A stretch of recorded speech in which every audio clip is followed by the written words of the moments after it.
What's going on, everybody? Welcome back to the Pace Studio here in Midtown Manhattan, New York City. We are here right now with the last Revel. What's going on, guys? How you doing? Hey. All right, welcome to New York. Yeah, good to be here. Yeah, it is great to have you here in the city. And we're going to hear some music today from a couple of your records. The last record that you guys put out last year, 2017, was called Hazard and Fate.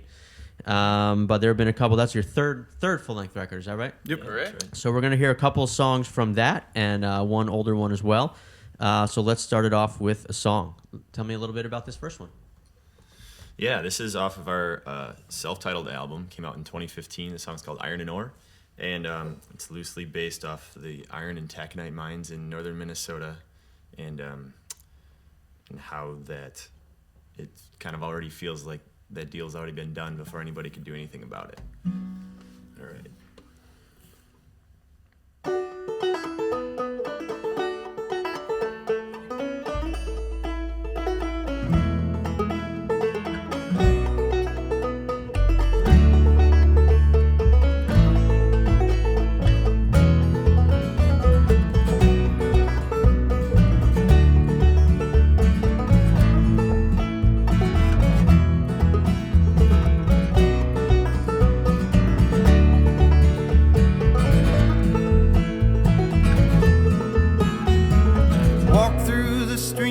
Her dress to her knees, cold water melt from the snow. Awake in the night, the silence like freedom. We've been through what no one can know. Leaves on the trees, they were cursing at me. How could she love you anymore?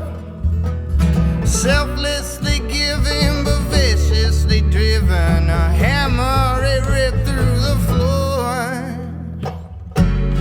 Rip through the floor like iron and ore. This isn't a war, it's already won.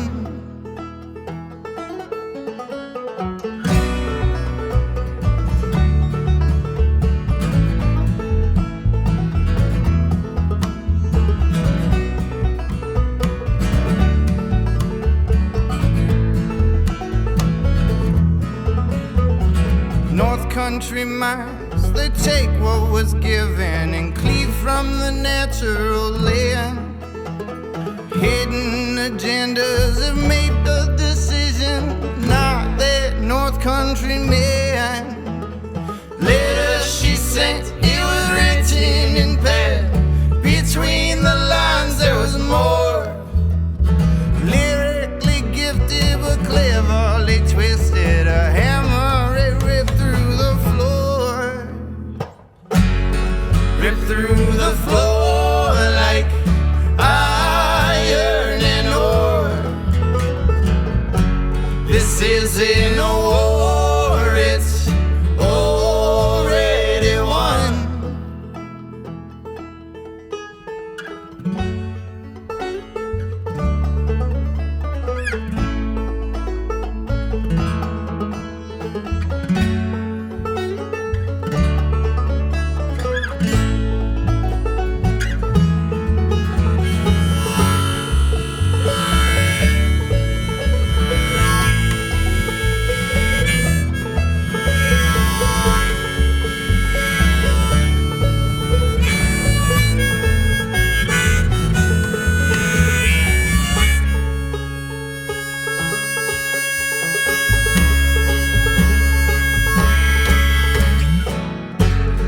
Rip through the floor like iron and ore. This isn't a war, it's already won. Rip through the floor like iron and ore. This isn't a war, it's you letting go. Rip through the floor like iron and ore.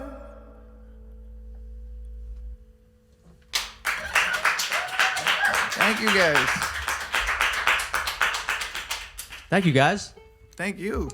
So you guys are Minnesota folk, yeah? Based in Minneapolis, is that right? Based out of Minneapolis, yep. All from the state originally? Actually, we're from Wisconsin originally. Ryan and All I right, are. so, you know. I'm from Close. Minnesota originally. From Minnesota originally. Yeah, just over the border. You're basically, you know. We're Midwestern. We're boys. Midwestern. Yeah. So is this the, you know, when I think of, I was thinking of like, you know, the Minnesota music I know, a little Dylan, of course, but mostly I think of kind of like punk and garage rock. Is this the music that you guys growing up in the Midwest were listening to from the start? Me for sure. Well, are you talking this genre or punk and garage rock? No, this like folk, Americana, bluegrass, string music. A little bit of both. A little bit of everything. I think we all kind of have our own background when it comes to music. Like growing up in Minnesota, yeah, a lot of punk and garage rock for me, for sure. Is that where you started and sort of like arrived at this style of music? Totally. Yeah. What was it that what was sort of your big moment or what brought you here? Well, there's just in the early, like around 2005, I want to say, there's kind of a surge of this like folk punk thing going on for a minute, where basically everyone was still playing the punk songs that they knew, but they were doing it all on acoustic instruments and with upright basses and whatnot. Yeah. So that kind of perked my interest in it. And then honestly, I heard Brandy Carlisle play The Story, and I was like, okay, well, my perspective is completely shifted now, so. Yeah. Well, it's interesting. It's kind of like, you know, you guys are playing a very traditional kind of music and putting sort of, you know, a new spin on it. You're young guys making new music. How do you keep this kind of style of music fresh for yourselves, you know, as you're making new albums, keeping it new, keeping it fresh? You know, what's your sort of plan for doing that? I like that, like the restraints that are kind of in place because we only have the acoustic instruments. Yeah. It's almost like an inspiring battle to try and come up with new ways to use the machine, even though it's like, you know, it's bare bones. You don't have an effects board. You don't have, you know, a synth wall that you can use. I'm shocked you guys don't have a synth wall. You know, we've been talking about adding a synth wall, but I mean, how to keep things fresh. Maybe we add a synth wall. Maybe. Who knows? yeah, I think we've always focused on songwriting in general. Like, the song is the most important, and no matter how you'd play it, even if you had a synth wall, like the song's still got to be good. Yeah. So that's more of our focus, and I think the parameters help in keeping that focus. I see. Yeah, cool. So the most recent record you guys put out came out this past spring. It's called Hazard and Fate. They're going to do a couple from that record. Tell me a little bit about this this one you're going to do. Blind in the Fray. It's kind of all about the people you meet on the road, all the lost souls, and then kind of coming to terms with the reason why you keep meeting the lost souls is because people with similar nature in life, I guess, they kind of attract each other. So coming to terms with being a lost soul and thinking like maybe that's not so bad, and I don't know, relating on some level even if it's lost. So yeah, Blind in the Fray it's called. Ready?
Guys, thank you. So I know you guys are all sort of multi-instrumentalists. You do a lot of switching up of the instruments. I'm always kind of asking people wonky instrument questions when I get the chance. And so I know you guys both play. Ryan and Lee, you play banjo both, right? Yeah. We were, we have a good amount of banjo players in here, and usually they're talking about clawhammer or three finger. I think you were playing both, right? Doing a little of both, yeah. Doing a little of both. And I bring that up only because we actually had Bella Fleck in the studio some months ago. Oh, cool. And he was basically telling us, like, nobody does both. You're one or the other. I hardly do either.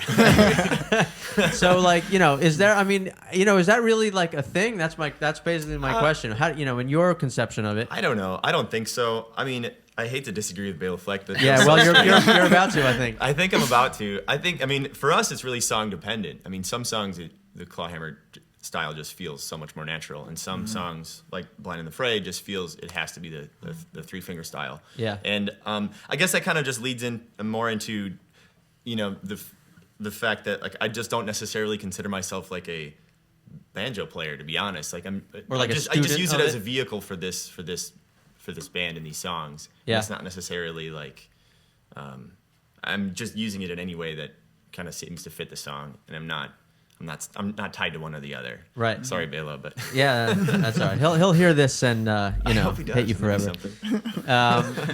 Yeah. So I mean, in terms of like the historic nature of the kind of the music that you guys play. I mean, were you like sort of students of certain players or styles of playing, particular guitar players or fiddlers or banjo players? Man, it's a gamut. I was raised on Johnny Cash. My dad, that's the only thing he listened to, and probably the only musician that my mom didn't like. So it was a good dynamic. But anyway, I was raised on that and just kind of the acoustic world of, into Elvis and stuff like that. And I always liked like the charm of it. But yeah, then into Bob Dylan. But man, I'm a Metallica fan too, Yeah, it's all over the board, but there's something about the acoustic instruments that's just like, it still gives me the warm and fuzzies, and it's, I don't know. For our songs, we've tried blues bands, we've tried rock bands, and for our songs, I think this style fits the songs the best. Right. I mean, any plans in the future to like shred on electric instruments and like bring in loud drums and do that kind of thing? On instruments. Well, yeah, totally. Actually, yeah. a little bit. I mean, I have been working in electric guitar in the set a little bit, so I'll switch back and forth between electric guitar and banjo. And we just went into the studio in December before the end of the year to start working on our next album. Yeah. And for I think the first time in this band's history, we have like a full drum set on a track now. So I think that's a direction we're starting to. Still classy, no tom rolls or anything. Right. Yeah. It's really elemental. I mean, obviously, just like this, it's like it's really simple. But I think that's kind of the direction musically we all have our eyes on. So. Yeah. Cool. Sounds good. So you guys are gonna do one more for us, also from Hazard and Fate. Tell me a little bit about this last one. This one's called Engine Trouble. We wrote it while we were touring through Montana, like a year and a half ago now. And, up until that point, we were doing fine. And then the moment we let the album out, we started having problems with our van.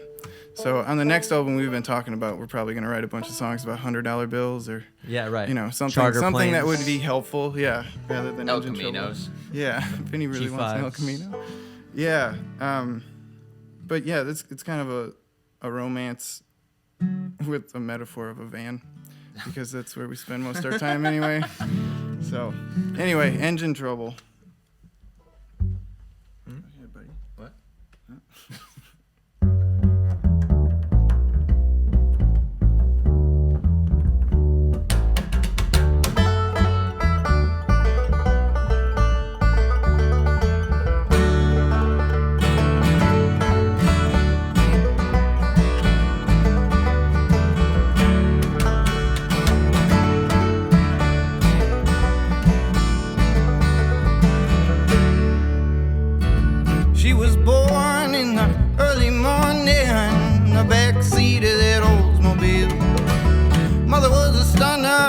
Father forgot about her, it's probably for the better. And she seldom pulls her punches, instead she throws most of them. She'll steal your keys and drive you home, but leave you sleeping all alone. I wish she would love me like I know she could. I wish she would love me like I know she could. I wish she would love me like I know she could.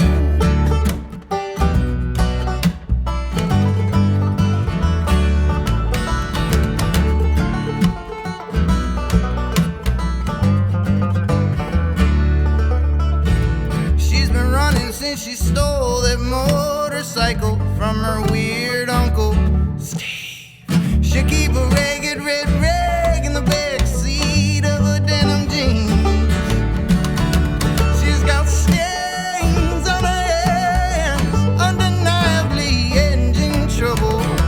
But what's the fun in putting trust in anything reliable?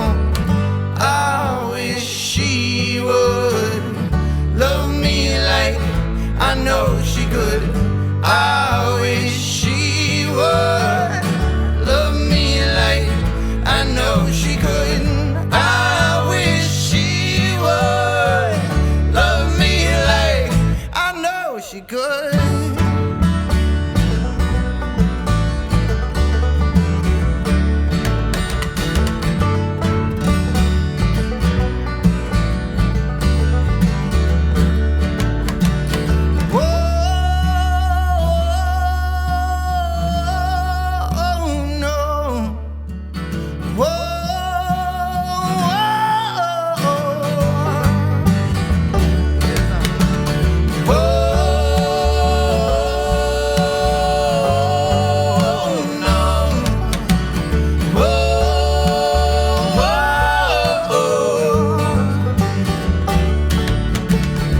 She was born in the early morning, backseat of that Oldsmobile, Lord. Mother was a stunner and the father forgot about her. It's probably for the better now. I wish she would love me like I know she could. I wish she would love me like I know she could. I wish she would love me like I know she could.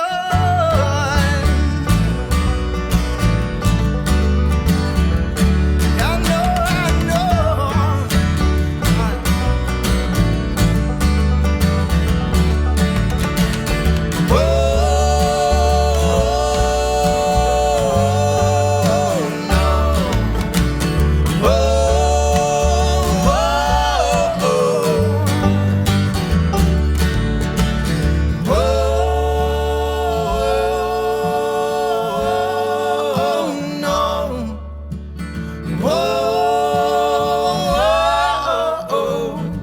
One more time.